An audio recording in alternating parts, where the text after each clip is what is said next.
Hi, my name's Matt Williams. I'm the Access Fellow here at Jesus College in Oxford.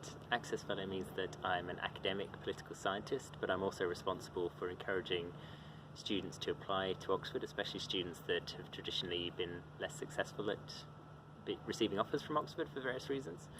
So I'm very happy to talk to you today about one of the core skills that we're looking for in prospective Oxford students, and that is critical thinking. The ability to look at a problem from multiple different angles and try and come up with a solution to it that might be quite creative, quite unusual. This is something that I hear a lot from students, parents and teachers. How can I stand out from the crowd? How can I appear to be stronger than the competition? And the competition is exceptionally strong at Oxford. And it can be taught, I think, is the key thing to bear in mind. A lot of people suspect that Oxford students are born that way, that they're somehow all just natural born geniuses, and that if you don't have an IQ over 200 you might as well not even bother applying in the first place. And of course we do have a few people who are unusually gifted in that regard, but most Oxford students are just curious and hardworking rather than naturally endowed with extraordinary talents. So it's completely accessible. If you want your students to be able to develop these skills, they can, and I think that's a really important and empowering message. And I've got a fairly straightforward exercise that you can try out with your students to get them to think a little bit more like an Oxford student. And there's an archetype to bear in mind, a way of envisaging an Oxford student, and that is as a cross between Sherlock Holmes and a toddler. Now, Sherlock Holmes, as you'll probably be aware, is renowned for very, very careful assessment and analysis of problems. Where other detectives would overlook various tiny details, he will look at everything very, very carefully.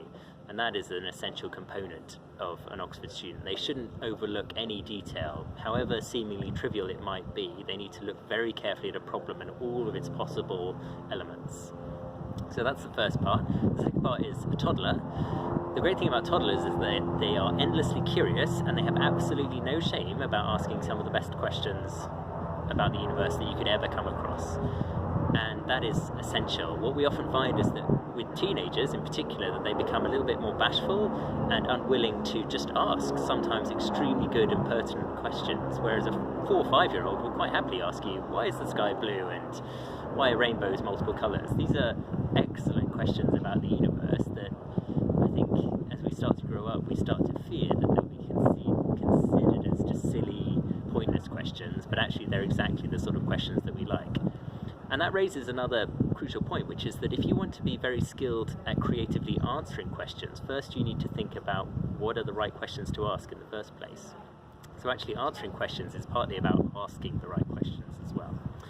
So I've got a particular exercise that you can do to try and get your students to think a little bit more like a cross between Sherlock Holmes and a toddler. So what I'd like them to do is to shut their eyes briefly and think about the American flag, the stars and stripes, Old Glory, whatever you want to call it. Okay, so they just need to sit and think about that extremely famous symbol. Okay, and then encourage them to open their eyes and to just talk about its major features. What do they think about it, what they have seen in their mind's eye? So what they will likely come out with is the fact that it has a blue upper left corner with 50 white stars. They might talk about the 13 alternating red and white stripes that are horizontal in the remainder of the flag. They may even know some of the story behind those elements, so they might know, for instance, that the red and white stripes represent the 13 original colonies and the 50 stars the current 50 states. And that's all fine, that's all relevant. The problem is it's not particularly creative nor original thinking. To be original, you need to look for elements like Sherlock Holmes and like a toddler that most people would just ignore. Now, if a toddler looked at the American flag, he or she would probably not have seen it before. They won't know its significance. They won't have learnt any of the history about it. So they'll just ask good questions. They might ask, for instance, why is it red, white and blue? Now, that's a great question. In fact, there's only one flag in the world that's recognised by the UN that has neither red, white nor blue in it. So red, white and blue is an extremely common set of colours for flags, but why? So a toddler might ask that. They might also ask, why is it rectangular? And why are most flags rectangular? It's a great question, but it's the sort of question that very few people will ask because they'll feel like it's a silly question. It's actually a great question. In fact, the US flag, like most national flags, is close to the golden ratio, so it's twice the length of its height. And that has to do with the physics of flag waving in wind, so it's due to physical properties that it's that shape. Toddlers might also ask, why do the stars have 5 points? Which is another sort of question that many people overlook. Stars don't have any points in cosmic reality, but we have grown up with the symbol of a star as being pointed, and the most common number of points on a star is 5, and so we just are so used to it, we don't question it. But you would never get Sherlock Holmes or a toddler not questioning why the stars have 5 points. And then they might ask, why are the stars on the US flag geometrically aligned? Now, I doubt a toddler would come up with that phraseology, but they would perhaps notice that it's a bit odd to have 50 stars in carefully organised lines, all exactly the same shape and size. Why is that? Well, it's obviously trying to evoke some sense of equality between the states, that they are all equal, and that's why they have equally sized stars. But again, that's a feature of the flag that many people would overlook. And then you can go much further. You can talk about, well, why are the stripes horizontal? Why aren't they vertical? Why are they red and white? Why aren't they purple and glitter? You know, the questions are endless. But the more you think along the lines of a Sherlock Holmes or a toddler, someone who's not ashamed of asking what might appear to be a silly question, and is capable of looking at a problem as if they've never seen it before and working through its components carefully, that you will start to unlock the creative and critical thinking skills that we are really interested in Oxford.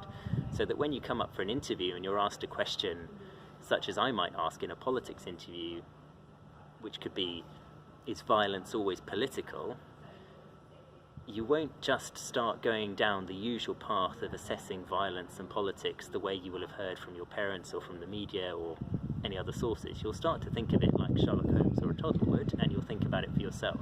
You'll start to question, well, what does it mean for something, an act, a decision, anything, to be violent? Why do we associate violence with physical acts often? Why not emotional or other forms of activity? So that way of thinking will unleash the creative and critical potential of your students. And you can do it with anything, really, any sort of object that is so familiar to the students that they've become completely sort of numb to its complexities and its detail. And I think the US flag is a good example of this. It's something that is so ubiquitous, so commonly seen, that we've just forgotten to look at it critically and think about what it actually tells us. And its potential history and detail is astonishing, and the more you think about its depths, the more fun you can have with it. So that would be my advice. If you want your students to think more critically, it can be taught. It's not something that's only possible for natural born geniuses, and it can be really fun as well, because it can give you an opportunity to think about things that you've taken for granted potentially. But that's all for now, but thank you very much, and I hope to hear from you soon.